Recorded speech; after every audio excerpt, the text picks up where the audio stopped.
Jadi gini Pak Munir, kami orang Kristen itu tidak tergantung kepada sebutan Kristen. Itu kan sebutan orang kepada kami.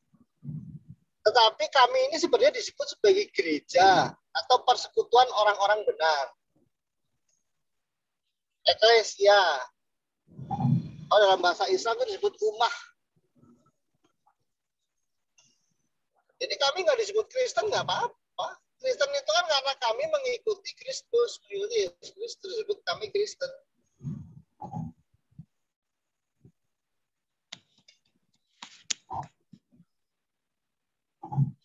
Misalkan Yesus tidak pernah menyuruh memajangkan wajahnya dipoto, ya kan? Itu kan bagian dari tradisi seni, orang mengekspresikan. Tetapi itu tidak penting. Tanpa foto itu pun nggak masalah. Karena memang sejak awal tidak ada lukisan wajah para rasul dan sebagainya. Ada ya, wajah Yesus. Anda iyakan aja gitu kan. Iya kan? Nah, misalkan lagi ya memang, tapi itu nggak jadi masalah buat kami. Kenapa misalkan, jadi masalah ya? Memangnya enggak saya masalah. kalau gambar itu penting, isi rumah saya sudah saya isi dengan gambar. Ya. Emang nggak penting, itu kan bagian dari ekspresi kita. Gitu. Oke. Misalkan nyuruh ibadah hari Minggu, nggak ada, ya kan? Kamu harus ibadah hari Minggu, nggak ada. Nah itu ketiga ya. Terus ibadah, loh, ibadah itu kapan aja Pak? Cuma dalam satu minggu kami mengkhususkan satu hari, kami beristirahat dari kesibukan supaya hati pikiran kami itu fokus kepada ibadah, gitu loh. Ya maksudnya nggak disuruh Yesus kan? Hah? Maksudnya nggak disuruh Yesus kan? Iya kan aja gitu. Loh, iya memang. Kenapa sih? Tapi Yesus kan memberi contoh beribadah di sinagog. Tapi kan bukan hari Minggu, tapi hari Sabtu yang diperintahkan. Tuh. Loh ya nggak masalah hari Sabtu. Kan kenapa hari Minggu? Karena dulu kan orang Kristen ketika orang Kristen awal mulanya itu juga hari Sabtu di sinagog. Cuma mulai diusir oleh orang-orang Kristen. Orang-orang Yahudi, akhirnya orang-orang Kristen itu memilih hari Minggu sesuai dengan hari kebangkitan Yesus, gitu. Nggak jadi soal itu, Pak. Itu bukan hal yang aku nggak menyoalkan, cuman diiyakan aja gitu kan. Tapi bukan masalah sih. Oh, enggak dong, bukan masalah mengiyakan seperti itu. Yang diperlukan penjelasan supaya nggak salah paham. Kok mengiyakan sih? Jangan cuma iya aja, tetapi kewajiban kita menjelaskan supaya orang itu tidak salah berpikir. Masa diskusi kok isinya iya kan nggak kayak gitu cara diskusi. Yang kutanyakan kan iya, tapi iya seperti apa dijelaskan, bukan cuma iya saja. Yang kutanyakan kan memang Yesus tidak pernah bisa begitu dong, nggak boleh memframing dong. Ke gereja nggak framing sih. Loh kok mau framing? Memang betul kan? Yesus nggak pernah menyuruh beribadah ke gereja hari Minggu, betul kan? Betul nggak? Kalau pernah di mana? Yesus meminta kita itu untuk beribadah. Para rasul juga seperti itu, mengikuti yang Yesus ajarkan. Jadi jangan terlalu primitif dalam berpikir lah. Memang tidak ada ayatnya seperti itu. Tapi hal-hal itu membawa kepada kebaikan, membawa kepada ekspresi spiritualisme gitu loh. Ketika Yesus Kristus berdoa di taman, apakah kita juga mengikuti berdoa di taman? Ya tidak. Kita berdoa di kamar. Kalau berdoa di taman itu digigit ular. Jadi cara berpikirnya itu yang kontekstual, jangan sempit. Kami tidak menuhankan menyembah hari Minggu, tidak. Tapi intinya kami membuat satu hari untuk beribadah, mengucap syukur, tuh. Dan itu Alkitabiah. Kalau ini Bang, kalau dulu tempat ibadah Yesus itu bernama gereja apa enggak? Sinagog. Orang rasul juga beribadah awal mula di sinagog. Ya kan bukan gereja. Dengan orang-orang Yahudi, orang kami ini tidak. Artinya tempat ibadahnya beda gitu. Mana ada dulu gereja bangunan? Dulu kami, Pak, dulu orang Kristen beribadah di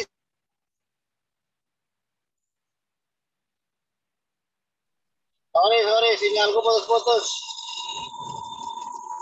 Di kampung biasa, bro, di kampung. Nanti hujan di tengah jalan.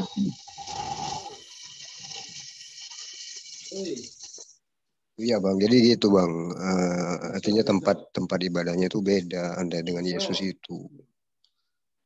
Sesuai dengan yang aku katakan tadi, memang tidak ada di Kristen itu yang semuanya itu sama dengan Yesus gitu kan.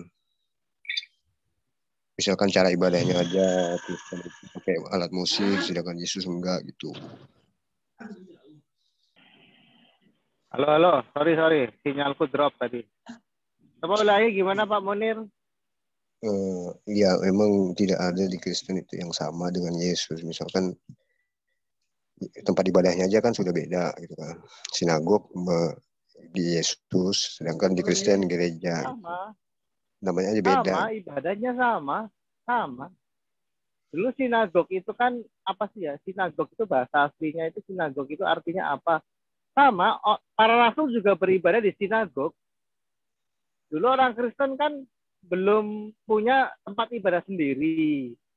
Dulu masih menjadi satu dan memang saat itu orang Kristen tidak berpikir akan membuat ibadah sendiri karena orang Kristen itu saat itu ya menyembah Allah yang esa, Allah Bapa. Yosef masih membaca kitab suci yang sama.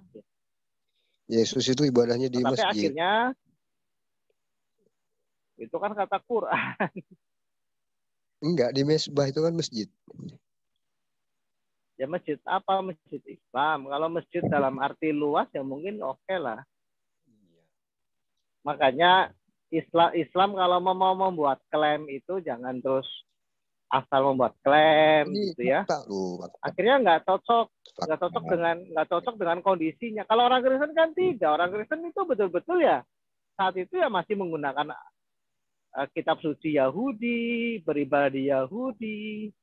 Kita terus tidak mengata-ngatai Yahudi sudah memalsukan kitab, Yahudi ini. Enggak. Misalkan gini bang, misalkan Pak, ya kan Yesus tidak pernah memerintahkan Natalan kan. Nah, Yesus juga tidak pernah suruh memajangkan pohon Natal misalkan. Itu kan tidak beda. Artinya Kristen itu beda. Gitu. Sama yang Yesus lakukan. Misalkan Yesus kalau mati dikafani, Yesus mau disunat, Kristen enggak gitu kan. Artinya beda banget. Gitu ya, Pak. Jangan terus membuat klaim abad 7 tapi tidak ada kesinambungannya. Itu kan lucu. Pak Munir melihat nggak sih kelucuan di agama Anda sih, Pak? Enggak bang, kami ini sama. Apa yang dilakukan Rasul kami lakukan. Sedangkan Anda misalkan ibadahnya beda. Yesus nggak pernah pakai alat musik. Yesus kalau mati dikafani, Anda tidak gitu kan. Yesus ke sunat, Anda umat tidak. Islam ibadah pakai alat musik. Kok itu ada qasidahan, ada apa? Ada sembahyang pakai alat musik di masjid. Daud memuji Tuhan dengan alat musik loh. Bahkan Daud menari-nari. Jadi gini, Pak, Yesus Kristus itu Yesus Kristus itu tidak dalam arti dalam keperluan seperti itu. Ikuti aku ya. Ikuti, aku kanan, kamu kanan. Enggak seperti itu. Yesus Kristus itu ada hal yang lebih substantif. Makanya Yesus Kristus tidak pernah ibadah nanti seperti ini, nungging, nggak kayak gitu loh. Sedangkan bahkan sholat saja tidak ada di Quran. Masuk surga aja tapi itu harus bertobat, bukan percaya. Kata Yesus harus bertobat, menjual seluruh hartamu, memberikan itu aja sih, nggak capek apa ulang-ulang itu Pak. Yang lain lah. Kalau kata Kristen nggak sesempit itulah dalam kami beriman. Ini ya orang Kristen itu Pak. Jadi beriman pada wahyu Tuhan kepada umat manusia. Dilihat nih, Yesus Kristus itu Mesias. Dia itu Adam kedua. Dia itu yang dijanjikan, dia itu yang diurapi. Orang Kristen cara berpikir seperti itu. Bukan yang kayak tadi Bapak lakukan gitu loh. Enggak. Kalau seperti itu caranya gampang. Muhammad juga melakukan apa yang Yesus ajarkan kan gitu. Kami tidak menuhankan Yesus. Kenapa kau bilang ke Muhammad harus ikut Yesus? Aneh ada. Loh, kalian aja menuhankan Muhammad, kok menyekutukan Muhammad dengan Allah kok? Di mana ayatnya Muhammad enggak menuhan. Itu di surat Al-Fat ayat 13. Itu kan menyamakan diri dengan Tuhan. Ada kalimat Tuhan. Dia beriman kepada Allah dan Rasulnya. Terus syahadat aja harus ada Rasul kok. Ada kalimat Tuhannya enggak? Yesus saja kau mengenal engkau satu-satunya Tuhan yang benar dan mengenal Yesus Kristus yang kau utus. Yesus itu bukan Bapa, Yesus itu Kristus. Jadi titik utamanya itu di Kristusnya. Tidak ada dikatakan Yesus itu Theos, Pak. Tidak ada. Jadi coba pakai bahasa Inggris dulu. Orang Inggris tuh kalau nyebut Yesus tuh Lord, Tuhan. Gitu. Orang Jawa, Alkitab bahasa Jawa itu nyebut Yesus itu sebagai Gusti. Yang bikin ayat apa tadi Bang? Menurut kamu tadi? Al-Fat. Iya, surah 8. Yang bicara itu kita Islam apa Allah? Allah. Ya, salah. Jadi kan Allah itu nggak pernah sendiri, selalu harus ada Muhammad. Iya, kenapa jadi kamu nyalahkan Allahnya? Justru karena saya nggak yakin itu Allah. Saya nggak yakin itu Allah. Allah sendiri yang ngaku. Masa Allah kok tergantung kepada manusia? Manusia yang mati lagi. Yang hina itu kan bukan manusia biasa. Kalau Tuhan membutuhkan perut ciptaannya untuk berdiam diri, untuk dilahirkan. Anda mengenal lebih hina lagi, Anda mengenali Allah, bertauhid saja harus ada Rasul, harus ada Muhammad. Kalau kami tidak, kami bertauhid itu bisa kepada hanya Allah Bapa. Nah, kalau Anda kan nggak bisa. Kalau Anda kan nggak bisa, harus ada Muhammad. Menjadi Islam harus ada Muhammad. Surga, menentukan surga harus ada Muhammad. Menentukan neraka harus ada Muhammad. Roh Kudus, Yesus. Barang rampasan Muhammad sama saja barang rampasan Allah. Muhammad berbuat berbuat itu dibela oleh Allah, kan begitulah. Terus ini agamanya Allah atau agamanya Muhammad, kan gitu pertanyaannya. Kan kalau tidak melalui Nabi Muhammad kita nggak tahu Allah itu apa. Ya berarti Muhammad itu juru selamat. Memang. Ya sudah.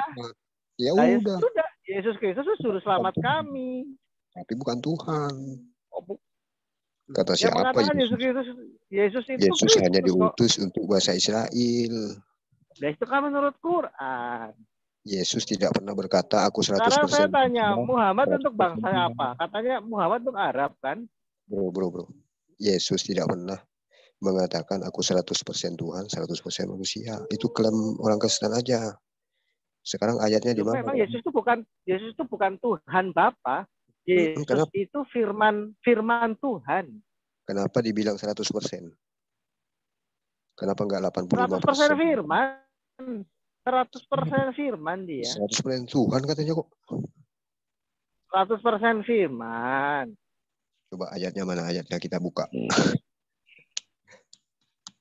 Nah, sekarang saya tanya mana ayatnya 20 sifat Allah? 20 sifat Allah enggak ada 100% itu di Islam. Saya tanya siapa yang berhak menentukan Allahmu itu ada 20 sifat? Ayatnya mana? Allah sendiri di Al-Quran. Di hadis. Mana ada hadis? Di Al-Quran juga ada. Kayak yang otentik, hadis itu banyak yang palsu kok dijadikan rujukan. Bukan hanya 20, banyak sifat Allah itu. Jangan cengeng Alkitab. Kami Kristen itu tidak pernah bawa-bawa kitab tafsir. Nggak pernah. Alkitab, nggak pernah bawa-bawa lapis kedua. Anda dengan Quran saja nggak pernah pede harus lapis kedua ditambah hadis. Hadis masih mending asli semua, banyak yang palsu. Nah, intinya banyak hal, bahkan sholat 5 waktu pun tidak ada. Sholat harus siapa yang jadi imam, siapa yang jadi ini di Quran tidak ada. Kan lucu. Makanya Pendeta, yang tidak pendeta. ada. Ada nggak pendeta di zaman Yesus? Ada. Itu disebut dengan Yesus itu sudah mencontohkan ini loh, gereja itu harus ada pemimpin, harus ada kepala. Makanya Di mana ayatnya? cari aja sendiri. Cari sendiri. Jadi gini Pak, Yesus itu bukan untuk mendirikan hal-hal yang sifatnya fisik kayak yang Anda bayangkan itu loh. Dalam Islam bayangkan harus pakai jilbab, harus pakai ini, enggak. Yesus Kristus tuh menekankan bahwa, Allah ini akan menyelamatkan kamu. Allah tidak ingin manusia itu terjerembab dalam dosa. Terjebak dalam neraka. Yang ke neraka biarlah itu betul-betul yang memang sudah tidak mau menerima keselamatan. Misi Yesus Kristus itu Pak. Tidak terus mengatur hal-hal yang sifatnya fisik. Ibadah gereja harus ada bulan sabitnya atau apanya, salibnya, enggak seperti itu. Tetapi yang jelas ekspresikanlah, mengucap syukurlah dalam segala hal. Kamu telah ditebus, kamu telah diselamatkan dan seterusnya. Nah, Yesus Kristus itu menceritakan tidak dengan bahasa-bahasa seperti itu supaya misi dia saat itu terlaksana. Makanya dia banyak menggunakan perumpamaan. Nah, setelah Yesus Kristus, setelah misinya selesai, hal-hal yang dulu Yesus Kristus samar-samar menggunakan analogi itu dijelaskan dengan gamblang oleh para rasul, para muridnya. Oh, dulu Yesus itu menceritakan sesuatu, menceritakan tentang kematiannya itu dengan perumpamaan, menceritakan keselamatan dengan perumpamaan. Kalau Bapak baca kitab Matius ya, Markus, itu banyak sekali perumpamaan yang Yesus ajarkan. Tapi Yesus intinya apa, Bang? Kenapa? Yesus untuk menebus dosa untuk siapa? Yesus menebus dosa untuk siapa? Yesus tidak pernah menebus dosa. Yesus menebus manusia dari hukuman. Harusnya kan yang dihukum kan Yesus, manusia kan. Manusia yang mana itu? Seluruh umat manusia. Berarti Islam juga? Iya. Oh, iya, berarti kita nggak perlu ikut ajaran hurufat. Kenapa? Berarti aku nggak perlu ikut ajaran hurufat. Itu kita semuanya ditebus juga. Hurufat apa sih? Ya hurufat, agama hurufat. Agama Kristen lah maksudnya, kita nggak perlu masuk Kristen. Liberal pun nggak. Lu memang kok. Yang penting iya, kan? Anda percaya dan dibaptis dalam nama Allah Bapa, Putra dan Roh Kudus, Anda selamat kok. Mana kata si barang siapa yang dibaptis dia akan masuk surga, di mana ayatnya itu? Ya banyak lah. Nanti kalau mau dialog sama saya nanti agak malam. Ini saya lagi sibuk banget, lagi sering pulang pergi. Dulu saya jabanin orang diskusi, saya kasih ayat-ayatnya. Jadi jangan suka kalau ke saya jangan suka nanya begitu. Mana ayatnya? Karena ketika saya menjelaskan sesuatu itu saya jamin ada ayatnya.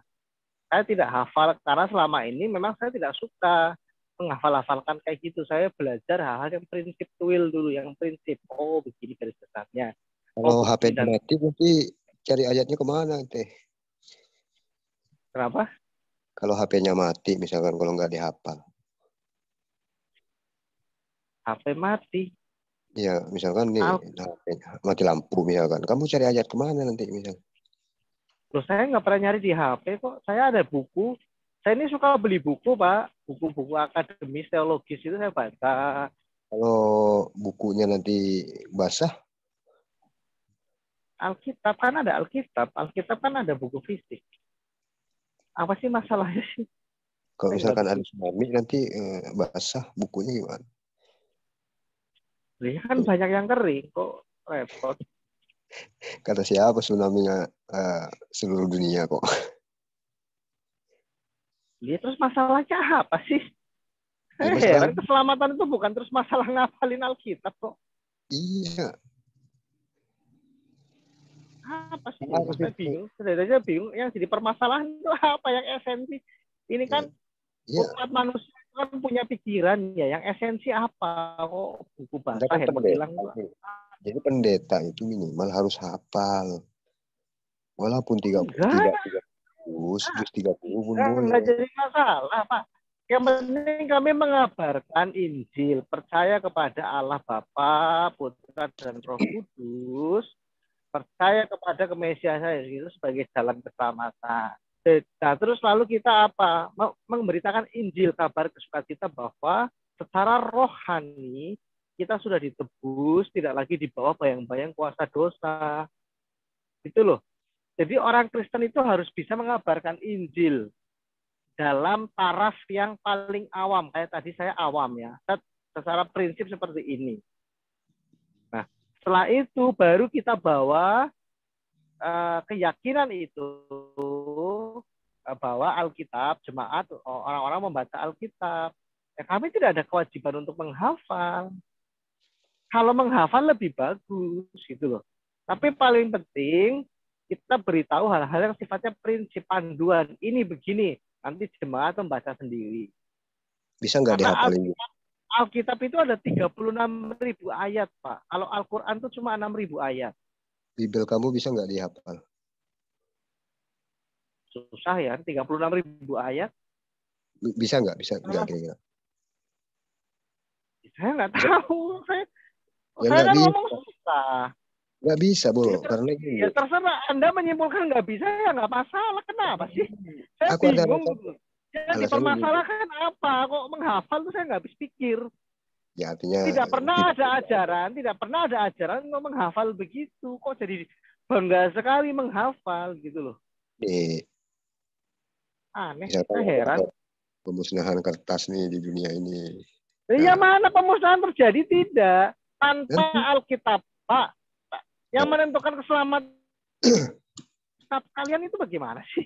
Nabi Anda aja mati kok tidak kelihatan, kok Anda bisa percaya? Nabi Anda kan sudah musnah itu, sudah mampus. Quran Anda juga bisa mampus ketika kertas hilang. Jadi gini. Masalah apa sih? Saya bingung dengan cara berpikirnya. Kitab Anda itu memang nggak bisa dihafal karena pas kita. Ya memang tidak untuk dihafalkan. Kenapa hafalan kok Anda anggap penting? Capek-capek. Gini Pak. Loh, Alkitab tidak pun Anda ini salah memahami, tidak ada Alkitab pun, Injil tetap bisa diberitakan.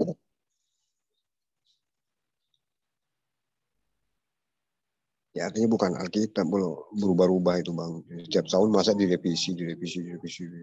Ya nggak masalah, tanpa Alkitab pun orang Kristen itu bisa memahami Injil kok. Injil itu berita keselamatan yang diceritakan secara turun-temurun dari manusia pertama.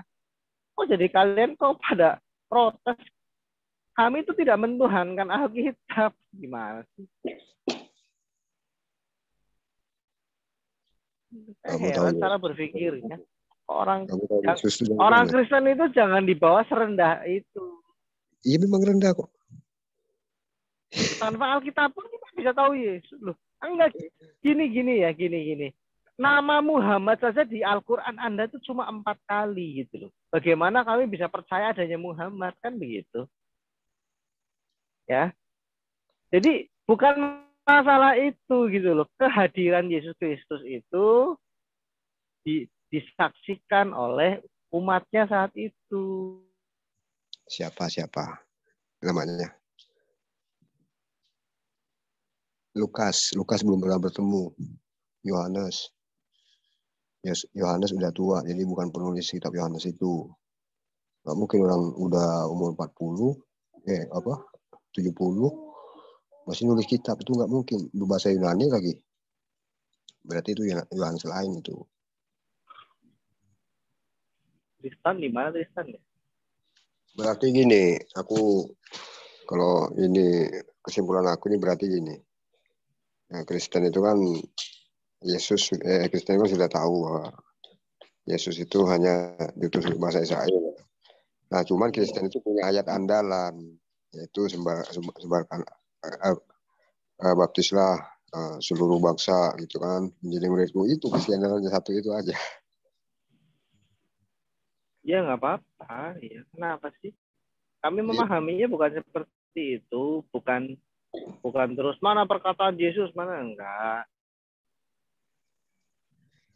Saat itu ketika para rasul itu menulis catatannya yang sekarang jadi kitab perjanjian baru, itu kan banyak saksinya. Saat itu gereja kan gini Pak, yang menyaksikan ajaran Yesus kan bukan cuma 12 murid, tapi banyak orang, ribuan orang.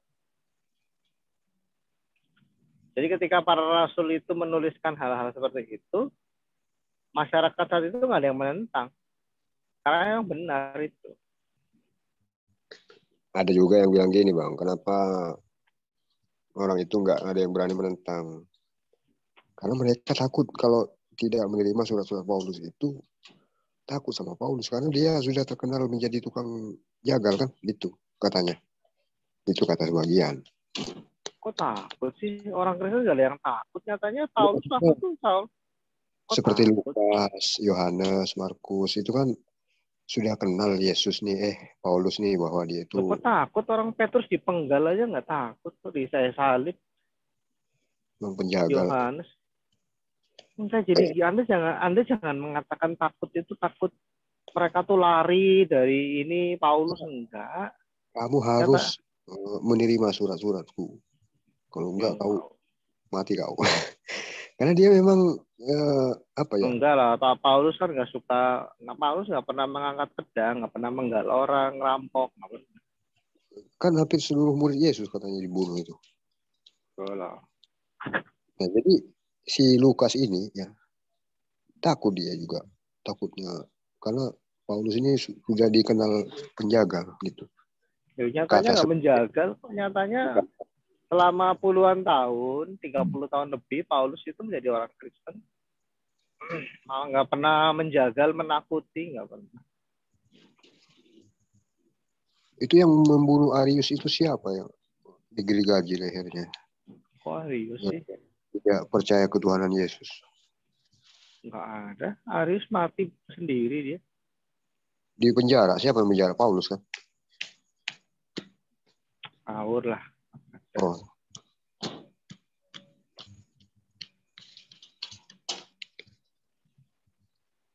Dinginnya hujan malam ini menyapa tubuhku. Emang ini Pak Munir di daerah Madura? Sampit bro. Sebetulnya boleh Bang, laki-laki Muslim menikah dengan perempuan kafir. Habis itu diislamkan ya? Enggak boleh. Perempuan ahli kitab maksudnya. Karena ya banyak ada yang protes. Kenapa laki-laki Muslim boleh menikahi perempuan non-Muslim, sementara laki-laki non-Muslim tidak boleh menikahi perempuan Muslim? Jawabnya para syekh, jawabnya syekh gini. Kami percaya Nabi kalian. Kalau kamu mau menikahi perempuan Muslim, percaya kepada Nabi kami. Itu ya, egois ya. Iya, kami kan percaya kepada Isa, Yesus. Nah, sedangkan Anda kan nggak percaya pada Nabi Muhammad, jadi itu alasannya. Muslim itu boleh menikahi perempuan ahli kitab, yang ahli kitab. Tapi sebagian mazhab Bang, kalau mazhab Syafi'i nggak boleh.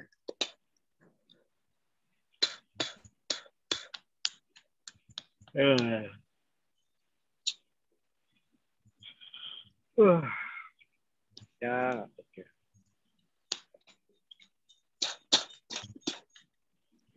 Dulu Yahudi itu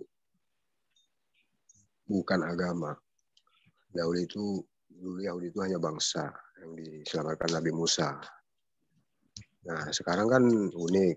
Yahudi itu bukan hanya agama sekaligus bangsa, sekaligus suku Yahudi. Jadi mereka itu bikin agama sendiri gitu. Itulah sesatnya gitu. Gak juga betul. Memang dulu terpecah setelah Salomo itu terpecah. Israel dan Samaria.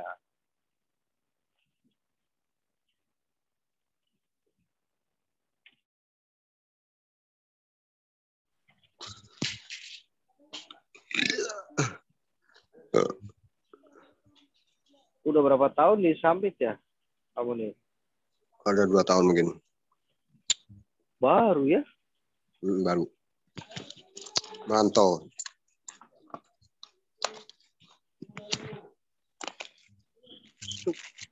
Kerja di mana? Bangunan atau ikan? Hah? Nelayan? Atau? Dulu nelayan aku di Madura itu.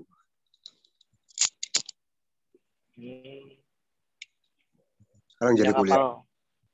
Hah? Kuliah? Sekarang jadi penjaga malam aja. Oh.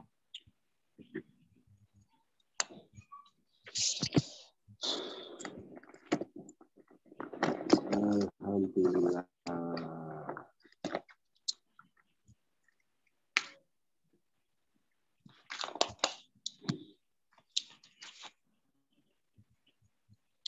Itu yang ayat yang mengatakan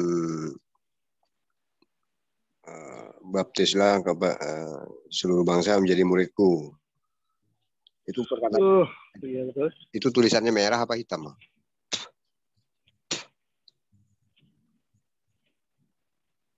Merah kayaknya. Baptis 28. Hitam. Tapi gini ya. Tapi gini, bro. Kan gini. Wajar Yesus bilang gitu. Karena dulu itu kan bangsa Indonesia belum ada. Yang ada cuma bangsa Israel. Ya kan? Nah, jadi dan Yesus memang diutus hanya untuk zaman itu. Pada zamannya. Memang setiap zaman itu, setiap bangsa itu harus mengikut nabi yang satu itu, yaitu Yesus. Gitu. Makanya Yesus berkata, baptislah seluruh bangsa. Gitu. Dan itu belum ada Indonesia. Gitu. Ya kayak gitulah. Memang keselamatan penebusan Yesus itu untuk seluruh umat manusia, misinya itu bukan cuma Israel, Yahudi, enggak. Salah, Pak. Makanya kita dengar kayak gini tuh loh, nggak kayak gitu kok. Nggak ada pembatasan seperti itu. Kan gini, kan seluruh dunia itu setuju nggak kalau hanya ada satu nabi kan di zaman itu misalnya. Seluruh bangsa itu hanya harus tunduk kepada satu nabi. Nah, kan setiap zaman itu Allah itu mengutus nabinya masing-masing. Nah, gitu. Jangan paksakan itulah kerangka berpikir Islam itu Kristen. Kristen berbeda Pak, cara memandang itu gitu. Kalau sudah berbeda ya sudah. Apa ini? Domba kecil mulai bangun. Saya kabur. Ayo speak up kamu kalau berani. Aku dari tadi nyanyi. Lah, nyanyi terus. Yesus nggak pernah nyanyi, kamu nyanyi. Dimarahin Yesus kamu nanti.